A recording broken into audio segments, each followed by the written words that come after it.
Olha só, o general Heleno foi chamado junto com um grupo de militares da reserva ou da ativa que a gente considera ter uma relação muito direta, não só com o Bolsonaro, mas com a divulgação das teses que levaram àquela mobilização dos seguidores da tese do golpe, da fragilização das urnas, de que as urnas eletrônicas eram fraudáveis, que não eram editáveis, auditáveis, e que, portanto, a eleição tinha sido fraudada. Né? Esse foi o discurso que, a partir de 2021, se intensificou no Brasil. Em 2020, eles já tentaram, com aqueles tanques nas ruas, no 10 de agosto, pressionar o Congresso Nacional, né, para que votasse o voto impresso. Os tanques esfumaçados, aquela vexame internacional, eles entraram pela manhã na esplanada e à noite entraram os caminhoneiros. Já em 2020, o debate da não urna eletrônica e contra a fraude nas eleições já se colocava.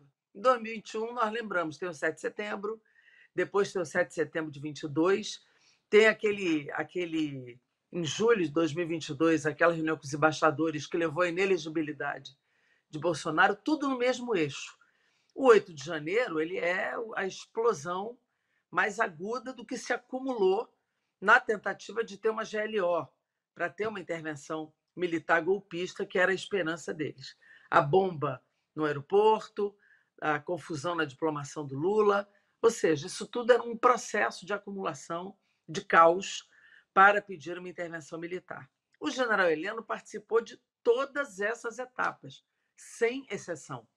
Ele estava em todas. Ele mesmo disse que era muito próximo de Bolsonaro, falava com ele todo dia, portanto, eles tinham uma proximidade absurda e ele próprio cansou de dar entrevista, fazer artigo, fazer vídeo. Tem um vídeo dele de 10 de novembro que eu botei na CPMI, ele aplaudindo o pessoal que estava nos QGs, nos acampamentos, ocupando as ruas, aplaudindo a manifestação do que eles chamam de patriotas, né? Portanto, ele é um partícipe disso tudo. E o que eu tentei fazer na CPMI foi mostrar que ele era exatamente isso, ele era um golpista. Ele era o cara ligado ao Silvio Frota, ao Médici, foi o pior ditador de todos, Costa e Silva, Brilhante Ustra, Curió, tudo do mesmo grupo. Eles eram todos do mesmo grupo. Né? E Bolsonaro e ele, eu falei, são herdeiros de Silvio Frota, porque eles têm a mesma cabeça, a mesma visão das coisas, de elogio à tortura, de elogio à ditadura militar, de elogio ao Brilhante Ustra.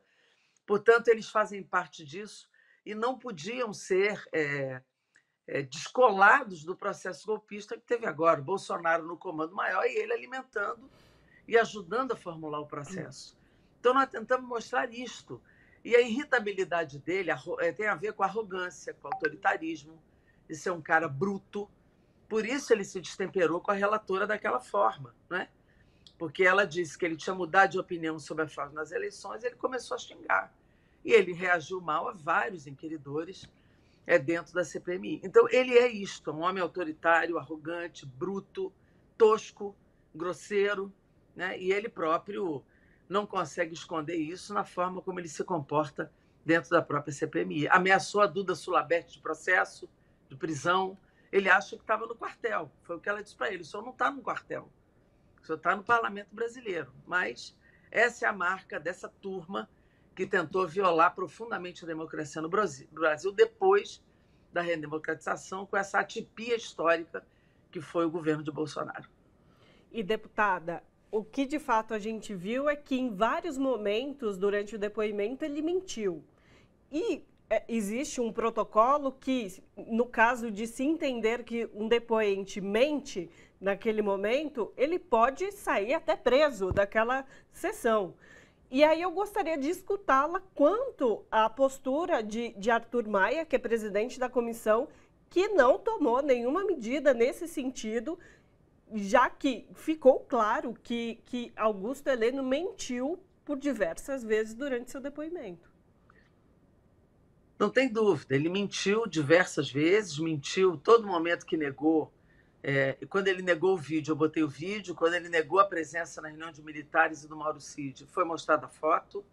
Foi pedida uma providência da presidência, mas a presidência não considerou assim. Deu uma outra interpretação à fala dele sobre a participação do Mauro Cid nas reuniões. Então, ele tomou a decisão de não dar voz de prisão, que eu acho que era o que deveria ter sido feito, né? Dele ter tido voz de prisão pelo tanto de mentiras e omissões e absurdos que ele falou naquele momento.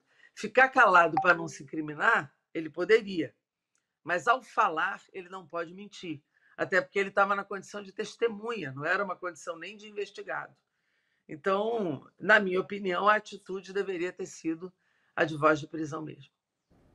Deputada, a CPMI dos atos golpistas, ela vem avançando cada vez mais com quebra de sigilos telefônicos, fiscais, enfim, e cada vez que um desses representantes que defenderam abertamente o golpe junto com Jair Bolsonaro vai na CPMI, que não fica calado, se incrimina cada vez mais. Os próximos passos daqui para frente na CPMI do golpe, deputada?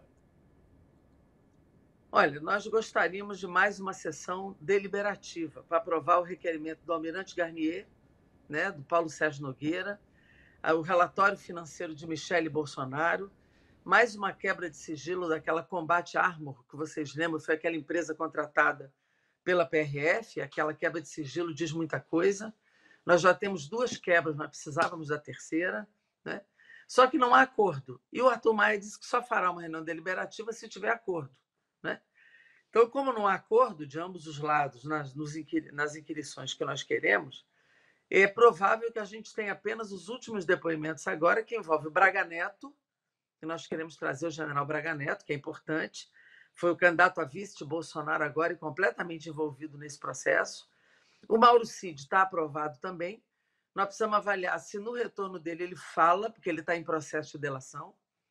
Ainda tem Ailton Barros, que é aquele major que participou do cartão de vacina e que trocou ideias golpistas com Mauro Cid. Ainda disse que sabia que mandou matar Marielle. Não sei se vocês lembram dessa troca de mensagens, né? Tem o tal do Beroaldo, que a oposição pediu, mas que não vai acrescentar nada, porque ele é aquele militar que apanhou junto com a Cabo Marcela. Ele só vai referendar a violência do ato. Então, o que nós estamos propondo é que, nessa semana, a gente ouça o financiador e ouça o Braga Neto, que estava marcado para o dia 5. Né? E que na divulgação da pauta, o Braga Neto sumiu da pauta. Então, nós estamos tentando recolocá-lo no dia 5. É possível que nós só tenhamos mais esses 2 depoimentos e vamos partir para o relatório. Na minha opinião, nós já temos elementos suficientes para fazer um bom relatório, para indiciar quem tem que indiciar. Porque, para além dos depoimentos já feitos, nós temos muitos dados de quebra de sigilo telemático, telefônico. Portanto, a gente já tem dados suficientes para fazer o relatório, né? Então, se só existirem esses depoimentos, na minha opinião, dá para a gente seguir na formulação do relatório e acabar na data prevista, que é 17 de outubro. Claro que pode pedir vista, então a votação é no máximo dia 19. E, deputada, você colocou aí da questão do depoimento de Braga Neto, né? Já foi marcado e desmarcado 2 vezes e parece que isso tem sido uma manobra para ele não estar em depoimento. Existe algum olhar sobre um desespero para que Braga Neto não deponha nessa CPMI? Ou, de fato, o protocolo, de fato, não cabia agenda para ele? Enfim, gostaria de escutá-la sobre isso. E também se esse... ele. Num primeiro momento, nós adiamos, porque como ele está na delação do Mauro Cid, a gente queria alcançar a delação para ter mais elementos para a inquirição, né? Então, nós pedimos um adiamento e, com o pedido do adiamento, ficou para o dia 5. Ao ser divulgada a pauta ontem, ele não está no dia 5. Então, nós estamos recorrendo ao presidente para repor a data do Braga Neto no dia 5. Eu espero que ele concorde. E aí, só aproveitando... Mas que o desespero dos bolsonaristas existe, não tem. Mas eu ia fazer essa pergunta seguinte agora, nesse momento. Fora essa questão do Braga Neto, há uma sensação de desespero por parte dos bolsonaristas, porque a proposta de CPI foi deles. E, no final das contas, agora, nesse momento, eles estão se afundando cada vez mais nessa lama? Eu acho que eles estão profundamente arrependidos de terem solicitado a CPMI. Até porque, não sei se vocês percebem, eles são os apoiadores de todos os investigados que vão à CPI. Eles aplaudiram de pé o general Heleno na entrada dele. Eles não investigam nada, eles ficam sustentando a versão de sustentação dos golpistas, eles defendem os golpistas na inquirição, eles não fazem pergunta para eles ficam só atacando a gente, agredindo a gente, né, fazendo fake news sobre a nossa atuação, a ponto de, no meu embate com o Nicolas, ele ter editado o vídeo, eu estou ameaçado de morte e de ameaça à minha integridade física. Já fomos à Polícia Federal essa semana, né, e eu tenho uma agenda no Supremo Tribunal Federal nesta próxima semana, porque eles não seguirão impunes diante dessas ameaças. O deputado Nicolas foi o indutor da ação violenta e os seus seguidores, que estão me ameaçando de morte, a minha integridade física, ameaça de agressão pesada, mandando eu alisar o cabelo. Você não tem ideia de tudo que veio, foram aos milhares. Então, nós printamos, tem 4 anexos de print, mais o vídeo que prova que eu disse a ele que ele ia tomar pela cara um processo. Ele tirou a palavra processo e botou só que eu ia tomar pela cara, como se eu estivesse ameaçando bater nele. Uma coisa não tem nada a ver com a minha história, né? Então, nós também estamos já entramos na Polícia Federal com a notícia crime e eu vou ser recebida no Supremo Tribunal Federal essa semana, pelo ministro Alexandre de Moraes. Deputada, para a gente finalizar, infelizmente nosso tempo se aproxima do fim, mas 2 perguntas e uma para a senhora, porque são muito importantes. Primeiro, a senhora trouxe à luz essa questão das ameaças. E toda vez que parlamentares da extrema-direita sentem-se acuados, eles partem para o submundo e as ameaças. A ameaça à senhora, uma parlamentar democraticamente eleita, como foi com Marielle Franco, parlamentar eleita e assassinada. Enfim, coisas da extrema-direita. Para além disso, como é que a presidente da Casa, da Câmara dos Deputados, se manifesta, que fala a respeito dessa questão? Porque a senhora é uma parlamentar, a senhora vem sendo vítima dessas ameaças e está lá dentro do Congresso Nacional. Eu queria ouvir também como é que isso soa dentro do Congresso via o presidente da Casa, por exemplo. Olha, eu comuniquei ao presidente Arthur Lira na quarta-feira que estava acontecendo, né? Ele recebeu com muita atenção essa notícia e pediu que eu encaminhasse a denúncia também à Polícia Legislativa para analisar os métodos de segurança que a Câmara pode oferecer, não é? Obviamente que eu nem entrei no Conselho de Ética, porque isso é um ilícito penal grave. Eu estou menos preocupada com a quebra de decoro dele e mais preocupada com o ilícito penal. Então, eu fui direto para os órgãos de apuração e de inquérito. A Polícia Federal afirmou que ia abrir inquérito, né? E o Supremo Tribunal Federal já está com uma série de processos, né? O Nicolas, ele tem mais outros processos. Ele acabou de virar réu por transfobia e exposição de menor. O ministro Silvio Almeida também está buscando processá-lo através da AGU por conta de fake news do tal banheiro unissex, né? Que é um absurdo, uma mentira. E tem agora a minha denúncia também. Então, ele já tinha sido alvo de processo de cassação no Conselho por causa do uso da peruca e um discurso transfóbico.